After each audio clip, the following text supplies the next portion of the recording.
Hi, I'm Ashia. I'm Kevin, and we're currently in the process of rebuilding our 1980 Chevy camper van. This week we are going to show you how we redid the subfloor in the van and installed brand new cork flooring on top. The first thing that we did was we ripped out all of the old van, the entire van, which we aren't going to share any footage of that, but maybe one day if you really want to see it.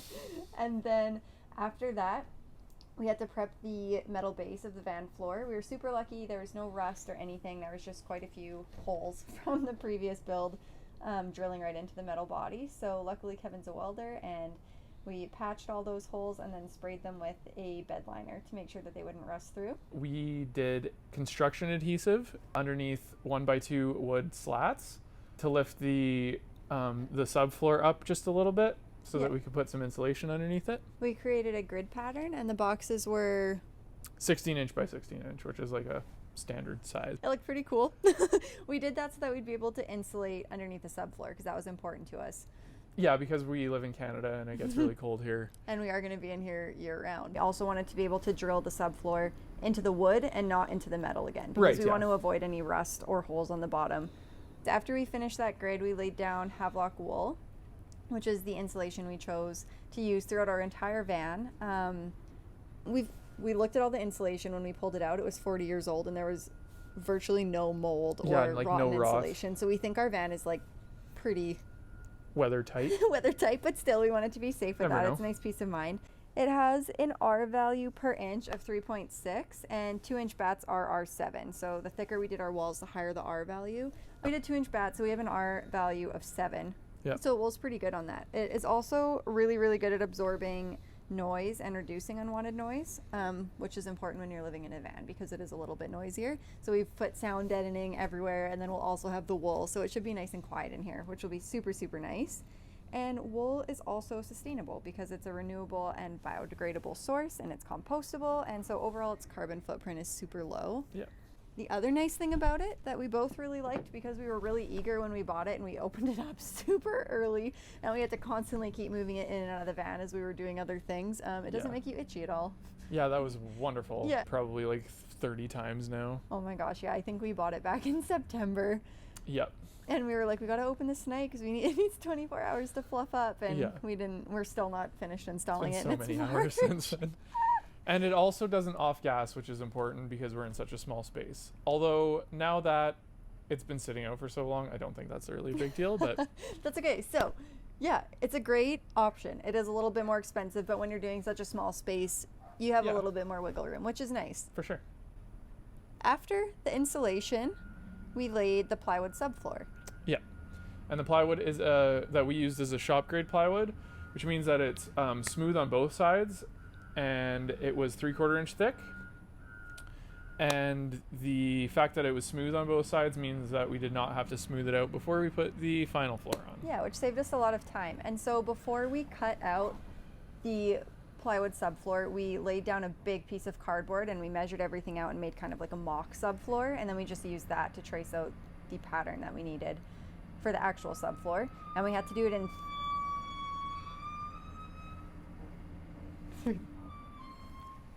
Okay. We're in the industrial area. Yeah. Yeah, so we used that. We had to get the plywood in 3 different sections because... Yeah, you can't really fit a full-size piece of plywood in through this door because it's a little bit small and tight in here to get it in. So when you're doing your plywood subfloor, measure it out with cardboard first because that'll save you any hassle.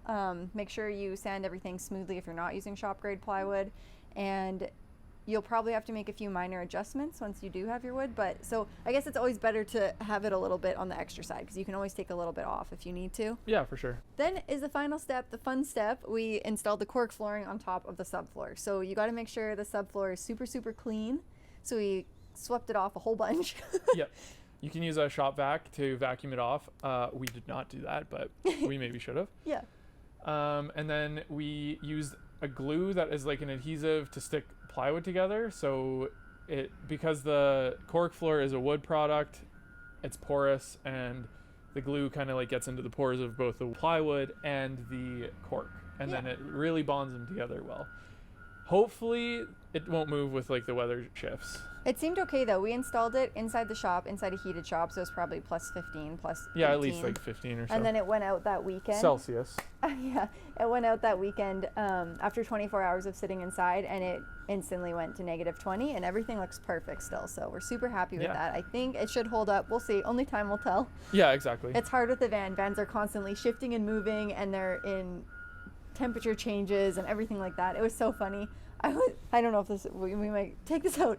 I was trying to Google if it's okay once you've laid your flooring for the temperature to change by 30 degrees. And I couldn't find anything because obviously when you install it in a house, yeah, it's that not doesn't going usually anywhere. happen. It's really important, depending on the type of floor you get and the type of glue you get, to read the instructions because it's a little bit different for each one. So for us, because we were installing onto a wood subfloor with a wood flooring, we used a certain type of glue. Yeah, and there's a million different types of glue out there, so you have to like be careful. We chose Cork because we like the way it looks. We're kind of going for something that's kind of in the era of the van still, 70s, 80s, and the Cork has a nice orange tone to it. It's really warm. It goes really well with the color of the van. Matches the exterior very well.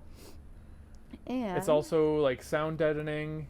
It's got like a tiny little bit of insulation value, so I think it was like 1.4, our value of 1.4. The sound insulation will help when we're driving around, so like all the rocks that hit the bottom are gonna be, you know, pretty much like a little bit. Your goal when you're working on a van, at least ours, is we want it warm and quiet. Warm and quiet. Or cool and quiet, because it gets really hot here in the summer too. So well insulated to keep the sound and the temperature more stable. Yeah.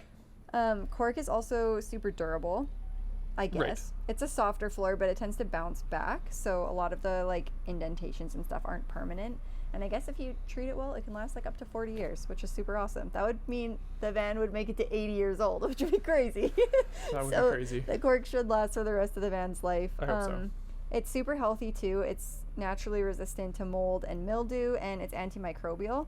And it doesn't off-gas or shed microfibers or anything like that. So for such a small space, that was kind of important to us too, that we have something that contributes to a healthy environment. Yeah.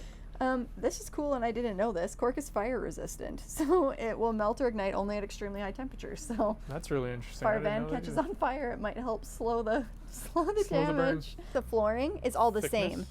What do you mean? Like a vinyl floor, it has like the pattern on top and then like something underneath. So if it scratches, you can see the scratch. Whereas Cork, if there's an indent or it wears a bit, it's all... Because it's all one solid piece. Yeah. So if like a little chip comes off, then you don't notice it. Whereas with like a vinyl plank, you'd see a the cut. wear layer would chip off, and then you'd see like a black cushion hole or whatever. Yeah. So I gotcha. with the natural wear of us moving in and out of the van and the dogs walking on it, it'll stay looking pretty cohesive, which is really nice too, because really cool. It's going to be a super high traffic area. I never thought about that. Very interesting. Yes. Thank you so much for watching. If you enjoyed this video, make sure you give it a like. And if you want to follow along over the next 2 months as we finish rebuilding our van, make sure you subscribe. After that, we will be traveling and living in our van for a year, so it's going to get super fun. Lots to watch. Yeah. Yeah. Let us know if you like the Cork flooring, and if you have any questions, feel free to ask.